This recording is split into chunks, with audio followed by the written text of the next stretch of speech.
বাইরের দরজাটা খুলে রেখেছো কেন? আমি বলেছি না দরজাটা দিয়ে দেবে। আর এত রাত হয়ে গেছে, সব জেগে আছে, কি ব্যাপার? তোমার এত দেরি হলো? অফিসে সব নতুন করে প্ল্যান করা হচ্ছে, সব পরিবর্তন হচ্ছে, তাই জন্য একটু সময় লেগে গেল। তুমি আর গার্গী তো অফিস থেকে বিকেল 4টের সময় বেরিয়ে গেছিলে। তোমাদেরকে অনেকবার ফোন করেছি, ফোনে পাচ্ছিলাম না। আমাদের খুব চিন্তা হচ্ছিল। রাতে নাকি অ্যাম্বুলেন্স এসেছিল। এই কথাটা যেন আপনি ছাড়া আর কেউ জানতে না পারে। তুমি ফোনে পাচ্ছিলে না, সেটা কি আমার দোষ? বললাম তো কাজ করছিলাম। তাছাড়া গার্গী আমার কলিগ, সে আমার সঙ্গে থাকতেই পারে। এ নিয়ে তো কথা শোনাবার কি আছে? আমি তোমাকে কথা কোথায় শোনালাম? আমি তো একটা প্রশ্ন করেছি তোমাকে, তুমি বা এরকম করে উত্তর দিচ্ছ কেন? তোমার জিজ্ঞাসা করার মধ্যেই না একটা অন্য মানে ছিল।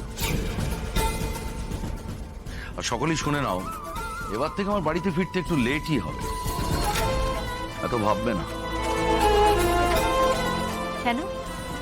ভাবার অন্য কোনো লোক আছে বুঝি? ভাবার অন্য কোনো লোক আছে বুঝি?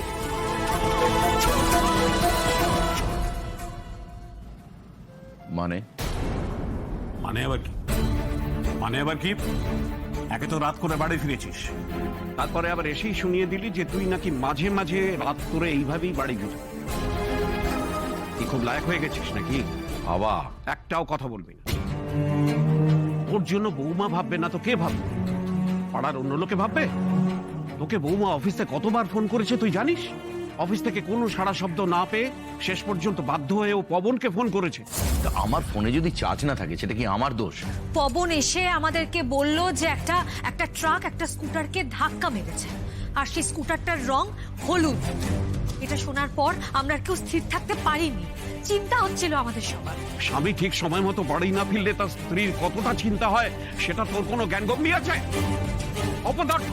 বাবা, একদম এইভাবে কথা বলবেন আমার সঙ্গে, একদম এইভাবে কথা বলবেন আমার সঙ্গে, একদম এইভাবে কথা বলবেন আমার সঙ্গে। আমি কি বাচ্চা ছেলে? যেটা কর ওইটা কর, ওইটা করিস না এইটা করিস না। আমি বোকা নই বাবা, আর আমি এই বাড়ির কৃতদাস নই।